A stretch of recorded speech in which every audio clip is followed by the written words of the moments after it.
Hi guys, good morning. বৰ্তমান চৰকাৰখনে হিন্দু মুছলিমক লৈ ব্যস্ত, গো মাংস গাহৰি মাংসক লৈ ব্যস্ত।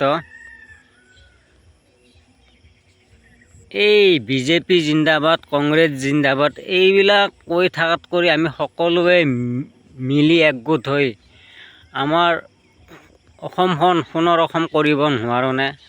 সকলোৱে আহক, আমি সকলোৱে একেলগে আহি অসম জিন্দাবাদ বুলি কওঁ। এই বিজেপি জিন্দাবাদ, কংগ্ৰেছ জিন্দাবাদ এইবোৰ বাদ দে, সকলোৱে মিলি আহক, সকলোৱে আমি একেলগে অসম জিন্দাবাদ বুলি কওঁ আৰু সকলোৱে মিলি আমি অসমখন মানে সোণৰ অসম কৰিবৰ কাৰণে চেষ্টা কৰোঁ। আৰে ভাই, হিন্দু মুছলিম লাগি কিনে কি লাভ আছে? মানুহৰ জীৱন কেইদিন থাকিব? আজি আপোনালোকে হস্পিটেলত যাওক, আজি বেছি দিনৰ কথা নহয়, মোৰ এজন হিন্দু লগৰ ল'ৰাই হস্পিটেলত আছিল, তাক ব্লাড লগা হ'ল আৰু মোৰ মুছলিম লগৰজনে হস্পিটেলত গৈ ব্লাড দিছিলে। সেইখিনি সময়ত কিন্তু হিন্দু মুছলিমৰ বিচাৰ কৰা নাছিল। এই ভাই, হিন্দু মুছলিম, গো মাংস গাহৰি মাংস এইবোৰক লৈ লাগি কি পাবা ভাই? একো নাই, লাষ্টতে জিৰ' পটেটো। আৰু এটা কথা, যদি দেশত ৰাজনীতিয়ে ধৰ্মীয় ইছ্যু হৈ পৰিছে, তেনেহ'লে ভালদৰে জানি ল'বা যে মানে এই দেশখন ভুল ব্যক্তিৰ দ্বাৰাই মানে পৰিচালিত হৈ আছে। আৰু সেইকাৰণে আজি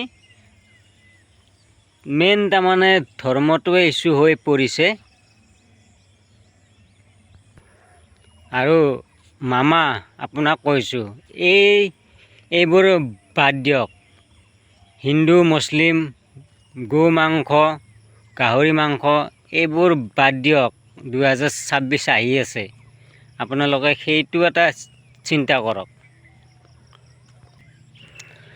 আৰু মামা, আপুনি যিহক লৈ লাগি আছে বৰ্তমান, কিন্তু আপুনি ওপৰলৈ যাই থকা নাই, আপুনি তললৈ নামিহে আহিছে।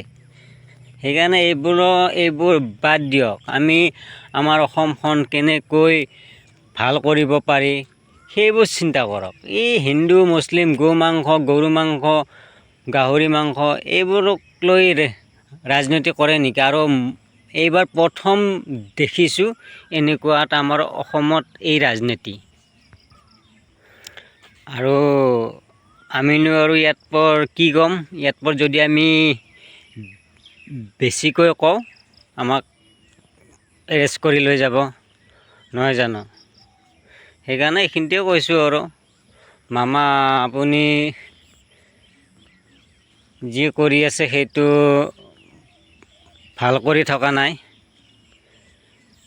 আপুনি অলপ নিজে চিন্তা কৰক। আজিলৈ বাই, এইখিনিতে কয় আৰু সকলোৰে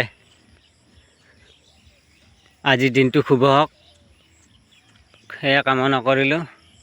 বাই।